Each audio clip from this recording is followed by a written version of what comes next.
The final rule on remote ID applies to all drone pilots who are required to register their unmanned aircraft systems starting September 16, 2023. These pilots must operate their drones per the remote ID rule. To ensure a smooth transition, this implementation date allows drone owners sufficient time to upgrade their aircraft and comply with the requirements. When it comes to information that will be broadcast, whether using a standard remote ID drone or a drone with a remote ID broadcast module, specific message elements must be transmitted from takeoff to shutdown. A standard remote ID drone or drone equipped with the remote ID broadcast module must transmit the following essential message elements. First, a unique identifier for the drone allows for individual identification. Second, the drone's latitude, longitude, geometric altitude, and velocity provide crucial location and speed information.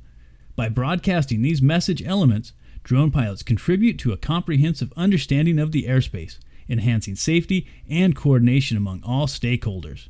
Through compliance with the remote ID rule, we foster a culture of responsibility and accountability in the drone community, ensuring a harmonious integration into the national airspace system.